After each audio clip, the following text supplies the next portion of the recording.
tem que ter dinheiro. Se não botasse a mulher, não vendia. Don't know why there's no sun up in the sky. Que é bonita para se mostrar, não?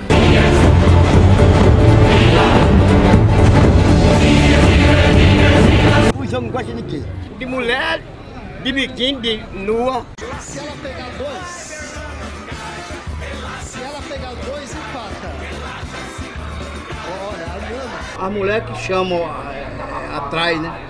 Os olhos magnatas dos homens. Pensa comigo, homem solta pelo, faz xixi no chão e eventualmente até baba, praticamente um cachorro. Por isso, minha amiga, você que é um ser humano superior e evoluído, tem que adestrar o seu homem para que ele se comporte direito. Legal que quando a cerveja é escolhida, que vem a mulher e tal, dizendo que a mulher é gostosa, né? A cerveja aqui é boa.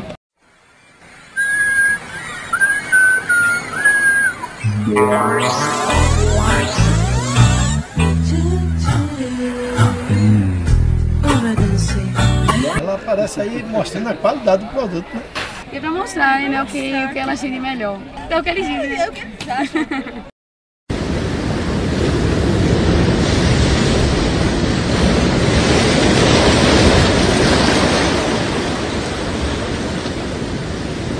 Eita, danada. É o que todo mundo gosta de ver, né? A bunda. Claro que é bom, não vou dizer que é. Prefiro ver uma mulher nua do que ver uma, né? Mas aí se fosse tua irmã, já não era tão legal, né? Não, é realmente.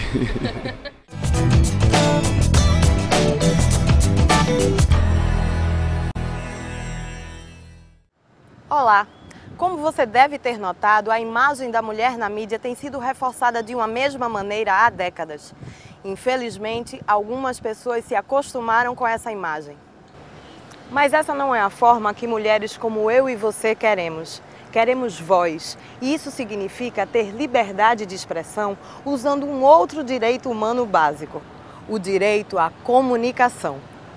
E sabe que isso está escrito na Declaração Universal dos Direitos Humanos, em seu artigo 19, que garante a todo ser humano liberdade de se expressar, dar opinião, receber e transmitir informações sem interferência e por quaisquer meios. A comunicação, pensando de uma forma como sendo fundamental para a socialização das pessoas, tanto do ponto de vista interpessoal quanto do ponto de vista coletivo, a gente poderia pensar, é um direito humano natural, faz parte. A quem se vai negar esse direito?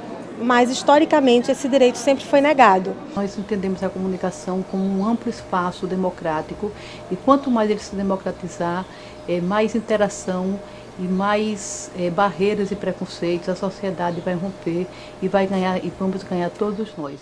Mas será que a existência da declaração garante que esse direito seja exercido na prática? Será que gente como eu e você tem voz e espaço nos meios de comunicação de massa, por exemplo? Meios de comunicação no Brasil democráticos? Você deve estar brincando, né? Porque os meios de comunicação no Brasil não são democráticos.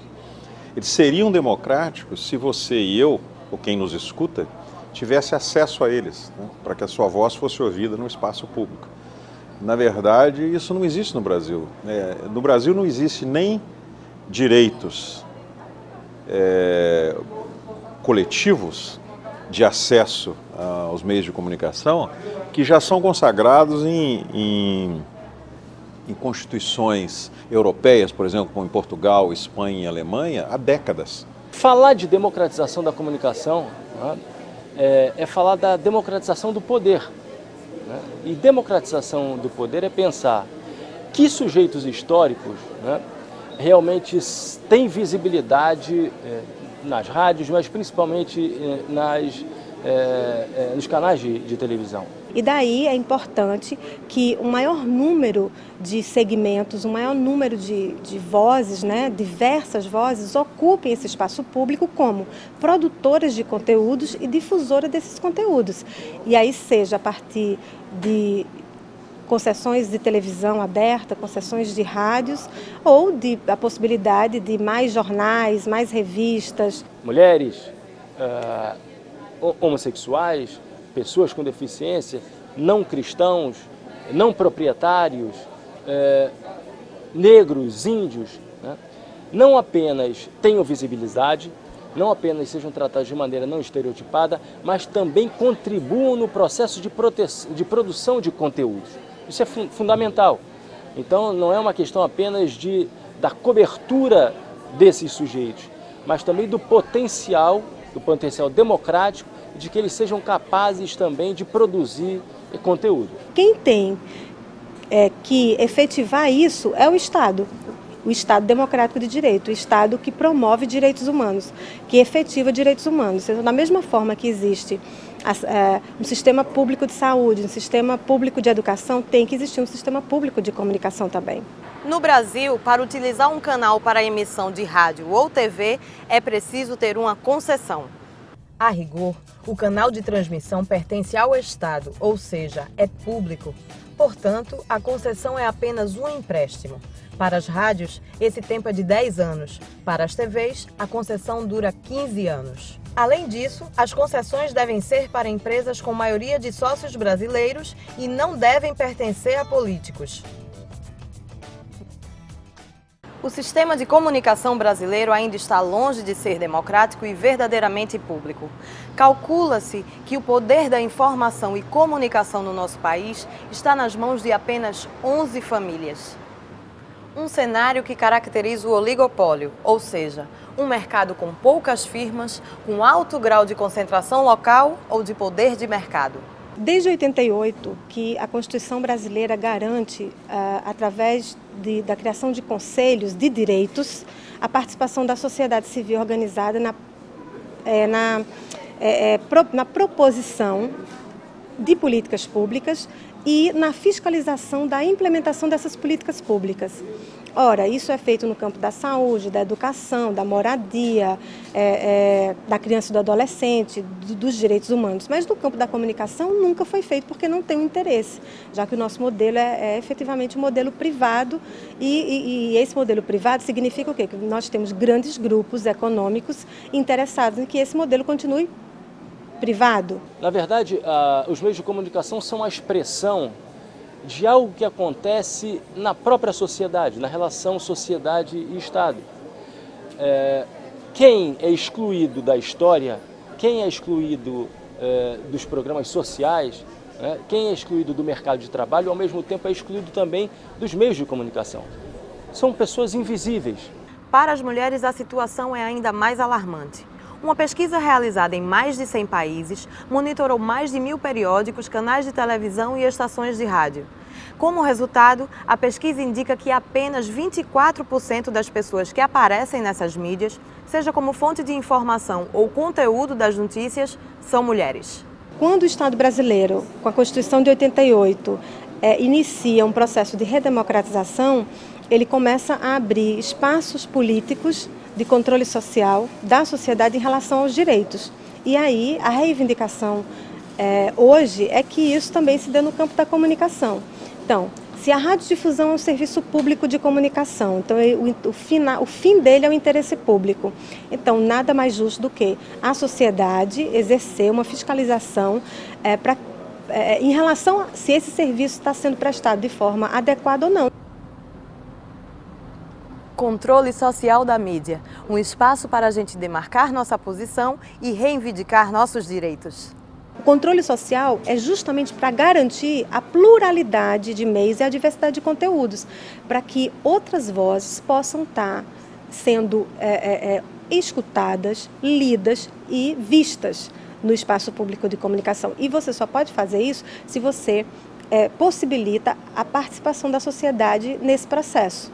E é justamente por isso que você precisa estar preparada, exercendo o seu senso crítico ao receber ou enviar mensagens, fazendo uso dos meios de comunicação de massa. O Centro das Mulheres do Cabo, ele é uma ação política do movimento de mulheres, iniciado nos anos 80, e que tomou para si a missão de interiorizar o movimento de mulheres no estado de Pernambuco, uma vez que o movimento feminista, o movimento de mulheres, se concentrava nas grandes capitais. Há mais ou menos uns 13 anos nasceu o programa Rádio Mulher na Zona da Mata, com a proposta de reverberar a fala das mulheres a partir de um veículo de comunicação. Na ocasião, pensamos em programa de TV, mas ainda nem todas as pessoas tinham acesso, né, ao instrumento, à televisão, assim como tem um problema também seríssimo, que era de energia elétrica. Pensamos num jornal, mas existia um índice de analfabetismo também, né? Esse índice de analfabetismo atingia principalmente as mulheres na região. E foi quando surgiu o programa, vamos fazer então um programa de rádio, né? Porque como lá existe uma zona canaveira muito grande, a possibilidade de que as mulheres pudessem levar, mesmo para o corte da cana, mesmo para essa região mais afastada do centro, pudesse levar o seu radinho. E era o que acontecia, o rádio de pilha chegava nesse lugar mais distante da Zona da Mata. Com quase 12 anos de ação no movimento de mulheres, o Centro das Mulheres se torna uma organização feminista e trabalha hoje com duas ações principais, com foco no direito das mulheres. Um programa em Direito e Feminismo e Política e outro programa Mulheres e Direitos. Nossa ação é uma ação política tanto aqui no município como também na Zona da Mata.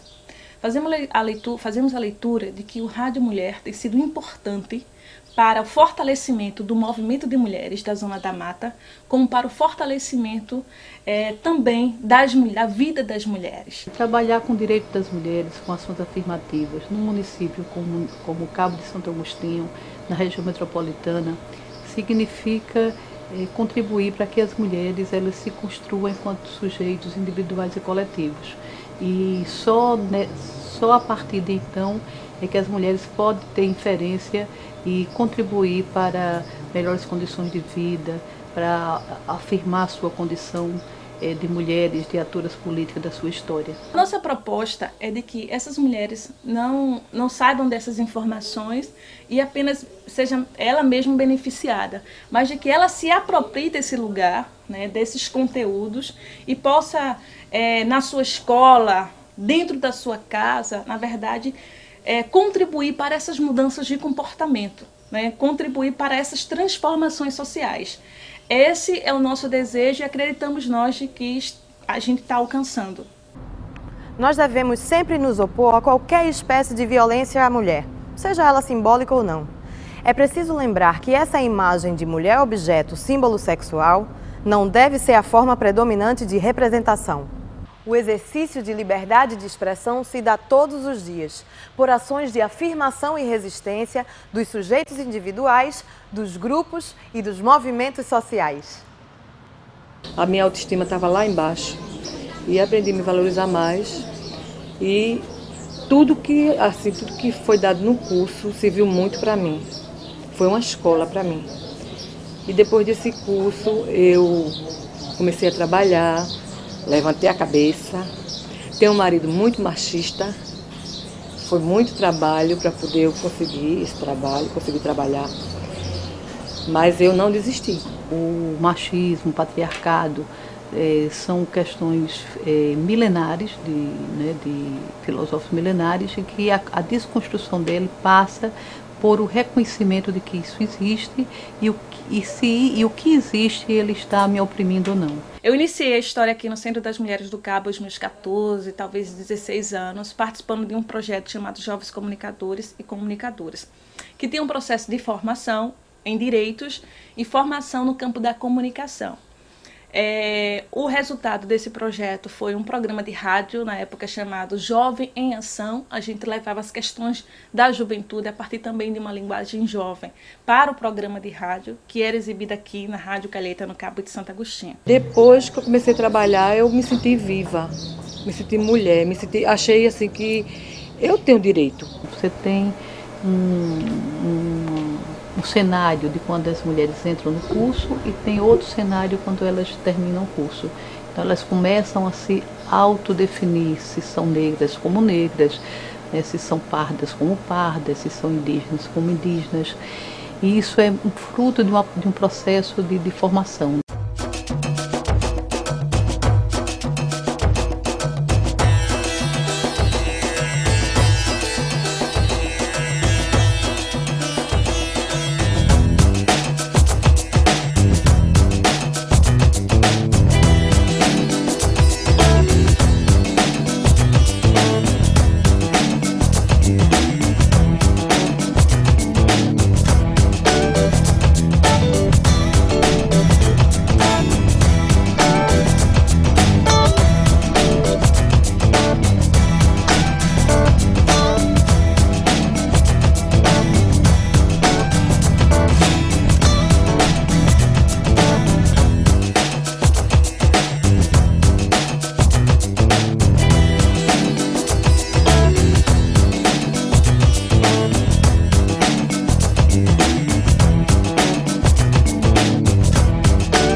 vozes, e aí, sobretudo, as mulheres, que historicamente foram excluídas do processo de participação econômica, de participação política, de participação social e de participação cultural, elas precisam se empoderar do discurso, ter conhecimento, ter informações para que elas estejam disputando a hegemonia. Com a chegada do programa de rádio, as mulheres conseguem se apropriar de conteúdos importantes para a sua vida. Por exemplo, sobre seus direitos, os direitos humanos, direitos sociais das mulheres. A partir desses conteúdos vinculados no Rádio Mulher, a busca pelos seus direitos, a busca das mulheres pelos seus direitos. Por exemplo, uma mulher que é agredida, ela sofre violência. Como a gente tem uma oportunidade de dialogar para essas mulheres cotidianamente, ela sabe exatamente quais os serviços numa situação de violência deve procurar. É fundamental, porque isso é uma forma da própria comunidade mostrar que ela está, num certo sentido, burlando a censura disfarçada que existe pela ausência da universalização da liberdade de expressão. Ela está encontrando meios e formas dela mesma, né, de ocupar um espaço no debate público, que isso é que é fundamental, né?